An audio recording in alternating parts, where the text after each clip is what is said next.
అందరికీ నమస్తే. ఈరోజు మనతో ఉన్నారు ప్రముఖ సినీ రాజకీయ విశ్లేషకులు, అదేవిధంగా సినీ పరిశోధకులు ఇమంది రామారావు గారు మనతో ఉన్నారు. మాట్లాడదాం. సార్ నమస్తే. నమస్తే అమ్మా. సార్, ప్రేమలో కావచ్చు, లేకపోతే ఏదైనా బంధంలో కావచ్చు, లేదా ఇద్దరి మధ్య స్నేహంలో కావచ్చు, లేదా రాజకీయంలో దేంట్లో అయినా కానివ్వండి, నచ్చితే నచ్చారని చెప్పాలి, నచ్చకుంటే నచ్చలేదు పొమ్మని చెప్పాలి. గుడ్. కానీ అంటే ఇది వాస్తవానికి. కానీ ఇప్పుడు ఎట్లా తయారైందంటే సార్, ఎక్కడ చూసినా కానీ సరిగ్గా సమాధానాలు ఎవరు చెప్పరు. వాళ్ళ మనసులో ఉన్న భావాలు చెప్పరు, సమాధానాలు చెప్పరు. దాన్ని ఇండైరెక్ట్గా చెప్పేటువంటి చేసే ప్రయత్నాలే ఎక్కువగా జరుగుతున్నాయి ఇప్పుడు మన దగ్గర. అట్లాంటి పరిస్థితుల్లోనే అంటే ఓ రకంగా చెప్పాలంటే పొమ్మనలేక పొగబెట్టినట్టు. మరి ఈ సామెత నేను ఉపయోగించవచ్చా లేదా, దీనికి సరిపోతుందా లేదా అనేది మీరే విశ్లేషించాలి. రామనారాయణ రెడ్డి గారి విషయం, అసలు నెల్లూరు జిల్లాలో వైసీపీ అనేటువంటిది క్లీన్ స్వీప్ చేసింది మొన్న ఎన్నికల్లో. YCP clean sweep. వెంకటగిరి నుంచి రామనారాయణ రెడ్డి గారు ఎమ్మెల్యేగా ఉన్నారు. తాజాగా ఏం జరిగిందంటే, రామనారాయణ రెడ్డి గారికి 2+2 ఉన్న సెక్యూరిటీని 1+1గా చేశారు. అదే జిల్లా నుంచి, నెల్లూరు నుంచి మరో ఎమ్మెల్యేగా ఉన్న అనిల్ కుమార్ యాదవ్కి ఏమో 1+1గా ఉన్న సెక్యూరిటీని 2+2 చేశారు. ఆల్రెడీ సిట్టింగ్ ఎమ్మెల్యేగా ఉన్న రామనారాయణ రెడ్డి గారి ప్లేస్లోనే ఆయన నియోజకవర్గంలో ఒక ఇన్ఛార్జిని కూడా రామ్ కుమార్ రెడ్డి ఇన్ఛార్జిగా నియమించారు. అక్కడే ఆయనకు అనుకూలంగా ఉండే అధికారులను అక్కడ వేశారు. ఏంటి అసలు ఇవన్నీ చూస్తే అసలు ఏం సార్, రామనారాయణ రెడ్డి గారు ఎలాంటి నిర్ణయం తీసుకుంటే మంచిదంటారు? మీ విశ్లేషణ ఏంటి? అంటే ఇక్కడ రామనారాయణ రెడ్డి గారి మీద ఇటువంటి చర్య ఉంటుందని ముందే అనుకున్నాం మనం. ఎందుకంటే జగన్మోహన్ రెడ్డి పెద్ద పర్వర్టెడ్ సైకో, పొగడ్తలతోనే కాలం గడుపుతాడనమాట. అప్పుడు ఎప్పుడో రాజులు లేదా రావణాసురుడు ఇలాంటి వాళ్ళ గురించి విన్నాం మనం. ఇప్పుడు మన కళ్ళారా చూస్తున్నామాట. ఇప్పుడు జగన్మోహన్ రెడ్డి గారిని తప్ప ఇంకొకరిని పొగిడితే ఆయన సహించలేడు.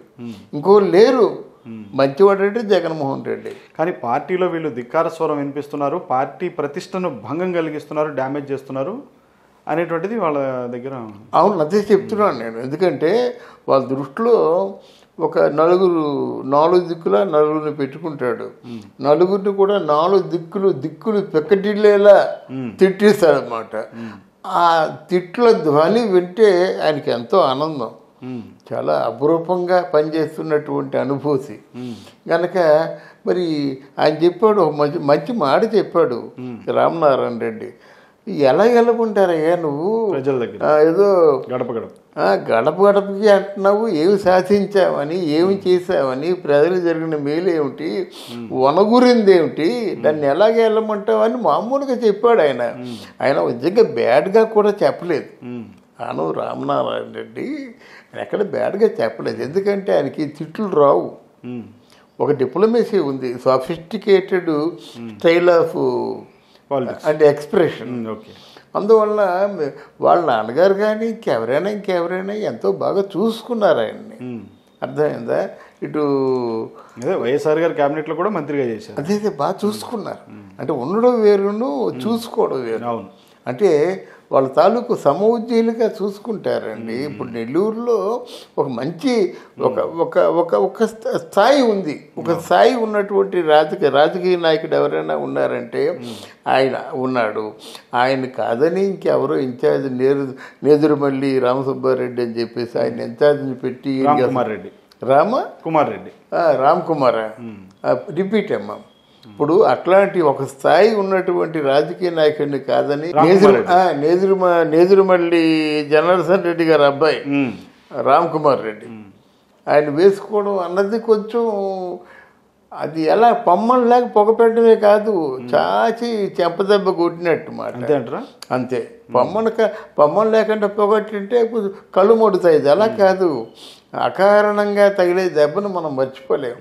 కానీ ఇంటి గుట్టు లంకకు చేయటం అన్నట్లు పార్టీలో ఏదన్నా ఇబ్బందికరమైన పరిస్థితులు ఉంటే అవి పార్టీ లోపల అంతర్గతంగా చర్చించుకోవాలి. కానీ మీడియాకి బహిరంగంగా వచ్చి ఎందుకు అట్లా వ్యాఖ్యలు చేయాలి అనేటువంటిది కూడా వాళ్ళ పార్టీ నేతల నుంచి వస్తున్న విమర్శలు. ఆయన తెలియలేనండి, ఆయన చేసింది మంచి పని అండి. ఆయన ఏంటంటే ఇప్పుడు ఇంకో 1.5 year ఎంత ఉందండి. ఈ 1.5 yearలో మన తాలూకు పద్ధతి మార్చుకోవాలి. పద్ధతి మార్చుకోకపోయినట్టయితే ఇప్పటికే జనంలో వ్యతిరేకత వచ్చింది.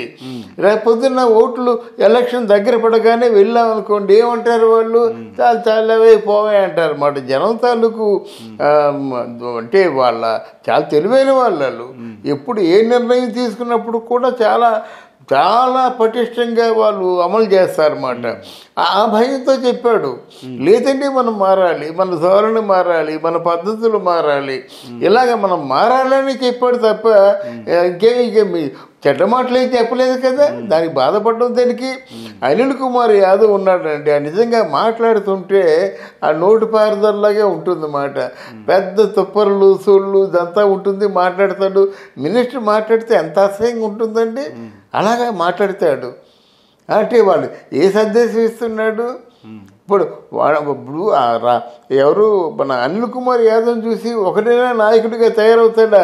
బాబు చచ్చినా సరే రాజకీయాల్లో రాకూడదు, రాజకీయాల్లోకి వచ్చినప్పటికీ కూడా వీళ్ళ మాట్లాడకూడదు అనుకుంటాడు అన్నమాట. అలాంటి వాళ్ళు సెక్యూరిటీ 2+2 పెంచారు, ఆయనకేమో సెక్యూరిటీ పెంచారు. ఇంకా రెచ్చిపోతాడు. రెచ్చిపోయినట్టు ఇంకో 4 పెంచుతాడు. ఇది ఎడ్యుకేషన్ కాదు కదా. ఏంటి కేవలం వీళ్ళు ఏదో తిడుతున్నారు, ఆయన పెంచుతున్నాడు సెక్యూరిటీని, ఏదో గొప్ప అనుకుంటున్నారు, చంకలు గుద్దుకుంటున్నారు. దీని తాలూకు మూల్యం రేపు 24th 24వ సంవత్సరంలో చూసుకుంటారు అన్నమాట డెఫినెట్గా. అప్పుడు దీన్ని మనం భర్తీ చేయలేము. కానీ ఇప్పుడు రామ్ కుమార్ రెడ్డి గారికి ఇది రామనారాయణ రెడ్డి గారికి ఇది అవమానంగానే భావించాలా సార్? డెఫినెట్గానండి. అవమానం ఏంటి అసలు మర్చిపోవాలన్నమాట. తను ఈ పార్టీలో ఉన్నట్టుగా మర్చిపోవాలి. ఇక మర్చిపో నువ్వు. ఇప్పుడు దీని తాలూకు ఉద్దేశం ఏంటంటే అధిష్టానాన్ని ఏ కోరిక కోరలేవు. తన నియోజకవర్గానికి రామనారాయణ రెడ్డి గారు ఏ పని చేయలేరు. ఆయనకి బదులుగా ఇప్పుడు నేదురుమల్లి రామ్ కుమార్ అని చెప్పారు కదా, అక్కడ ఇన్ఛార్జ్, ఆ ఇన్ఛార్జి ఆయన ఏ పనైనా చేయగలడు. ఆయన మాట చెల్లుబాటు అవుతుంది. అంతేగాని ఇక్కడ ఈయన రామనారాయణ రెడ్డి మాత్రం ఇవన్నీ ఎలాగుంటాయంటే ఒక వయసు వచ్చిన తర్వాత పని లేకపోతే పర్వాలేదు కానీ అవమానాలు పడలేము జనరల్గా. అట్లాంటి అవమానాన్ని పడడం చాలా అది విచారకరం. అది జగన్మోహన్ రెడ్డి గారికి ఇబ్బంది. ఇప్పుడు ఏంటంటే మనం మాట్లాడుకున్నా సరే ఇది పార్టీ పరంగా ఏంటంటే ఎవరైనా కానీ పార్టీకి ఒక క్రమశిక్షణ కమిటీ అనేది ఉంటుంది. పార్టీలో ధిక్కార స్వరం ఎవరు వినిపించినా కానీ వాళ్ళకి వేటు తప్పదు, లేకపోతే వాళ్ళపైన చర్యలు తప్పు అనేటువంటి ఒక సంకేతం ఇచ్చినట్టుగా అనుకోవచ్చా వాళ్ళ పార్టీ పరంగా? సంకేతాలు ఇచ్చి నేను బాగుంటాడండి. ఇప్పుడు ధిక్కార స్వరం వినిపించారంటే నిజాయితీపరుడు మాట, నీ శ్రేయస్సును కోరుకుంటున్నాడు. ఇప్పుడు కాకరకాయ కూర చేదుగా ఉండొచ్చు కానీ నీ శ్రేయస్సును కోరుకొని ఇంట్లో వాళ్ళు గృహిణి పెడుతుంది. అలా కాకుండా బాగా ఫ్యాట్ అయినటువంటి ఏదైనా ఉన్నాయనుకోండి, ఆ తినుబండారాలు వంట వస్తువులు అవి పెట్టదు కదా. ఎందుకంటే ఏమో కొలెస్ట్రాల్ పెరిగిపోతుందేమో, ఎప్పుడు అలా ఉంటుందో భయం. అంటే మీరు కాకరకాయ తింటారా, ఇది తింటారంటే కాకరకాయ తినాలి, అది నేర్చుకోవాలి. అంతేగాని ఇలా బాగాలేదయ్యా, నీ తాలూకు ధోరణే బాగాలేదు, ఏంటి మనం ఏం చేసాము, ఏం సాధించాము అని చెప్పినందుకు ఎంత పెద్ద పనిష్మెంట్ అది. అయితే ఇట్లాంటి వ్యాఖ్యలే కోటమిరెడ్డి శ్రీధర్ రెడ్డి కూడా చేశారు, ఎమ్మెల్యే. అవును, ఆయన చేస్తే ఆయన పిలిపించుకొని మాట్లాడారు. కానీ రామనారాయణ రెడ్డి గారిని మాత్రం పిలిపించుకొని మాట్లాడే ప్రయత్నం కూడా చేసిన పరిస్థితి లేదు. అంటే ఈ చివరిగా ఆయన ఏంటి సార్, ఆయనంతటికి ఆయన ఇప్పుడు ఇన్ని జరిగినాయి, మరి ఆయన దగ్గర కొంతమంది ముఖ్యమైన వాళ్ళు ఉన్నారండి. సజ్జల రామకృష్ణారెడ్డి ఎవరు ఉన్నారు, బొగ్గునోడు ఉన్నాడు, తర్వాత ఏమో ఇక్కడ చిత్తూరులో పెద్దిరెడ్డి రామచంద్రారెడ్డి ఎవరో ఉన్నారు, ఒక 4 ఉన్నారండి. వాళ్ళు చెప్పిందే వేదం కింద. విజయసాయిరెడ్డి అప్పుడప్పుడు విజయసాయిరెడ్డి మీద ఆయనకి అపూర్వమైన నమ్మకం మాట. అందుకే మొత్తం చరిత్రలో పెద్ద మరగపడేలాగా ఆయనకి అన్ని పవర్స్ చేశాడు. ఆయనేమో మొత్తం ఈ ప్రభుత్వ ఆస్తులు కానీ అంటే జాతి సంపదను కానీ వాళ్ళ అల్లుడు దోచిపెడుతున్నాడు అన్నమాట. ఆ సిగ్గు లజ్జ చెవు నెత్తులు ఆయనకి ఏమైనా ఉన్నట్టయితే, ఆయన తాలూకు కూతురు ఎవరో ఉన్నారు కదా, ఒక ఈ లిక్కర్ స్కామ్లో ఇరుక్కున్నట్టయితే దాన్ని క్లారిఫై చేసుకోవాలా చేసుకోకుండా పెద్ద ఒక జీనియస్గా బిహేవ్ చేశాడు. 2 ఫోన్లు పోయి అన్నాడు. ఎవరికి తెలీదు, ప్రజలకు తెలీదు. ఫైనల్గా అంటే రామనారాయణ రెడ్డి గారు ఎలాంటి డెసిషన్ తీసుకుంటే బెస్ట్ అంటారు? ఆయనంతరికి ఆయనగా పార్టీకి రాజీనామా చేసి వెళ్ళిపోవడం బెస్ట్ అంటారా? అంతేనండి. నెక్స్ట్ మారిపోతారండి, తెలుగుదేశానికి వెళ్తాడండి.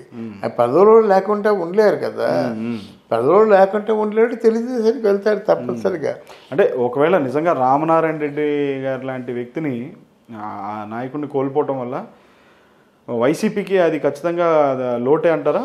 టీడీపీకి ఒకవేళ టీడీపీలో ఆయన జాయిన్ అయితే అది టీడీపీకి ఫేవర్ అవుతుంది అంటారా? ఖచ్చితంగా డెఫినెట్గా ఇవన్నీ ఏంటంటే నెక్స్ట్ రాబోయే రోజుల్లో టీడీపీకి జనసేనకి అనుకూలంగా మారుతున్నాయి. ఓకే, ఇక్కడ పరిస్థితులు అనుకూలంగా మారుతున్నాయన్నమాట. లేకపోతే చాలా జాగ్రత్తగా ఉండేవారు వైసీపీ వాళ్ళు. ఇప్పుడు జాగ్రత్తగా ఉండటం లేదు కదా, వాళ్ళు నోటికి వచ్చింది వస్తున్నారు. ఆ రోజు ఒక లేడీ కదా, ఎవరైనా కొంచెం విమర్శించినట్టు తాగాల ఇంకా రెచ్చిపోతుంది. అటు కొడాలి నాని రెచ్చిపోతున్నాడు, పేరు నాని రెచ్చిపోతున్నాడు, నోటికి వచ్చినట్టు మాట్లాడుతున్నారండి వీళ్ళు. మరి వీళ్ళకి ఎలా ఓట్లు వేస్తారు, ఎలా సపోర్ట్ చేస్తారు, ఎలా గెలిపిస్తారు అన్నది ఆలోచించుకోవాలి వాళ్ళు. ఆలోచించుకోకుండా నోటుకు వచ్చినట్టు మాట్లాడితే ఎలాగవుతుంది? అది కరెక్ట్ కాదు. Right sir, thank you very much. Thank you very much.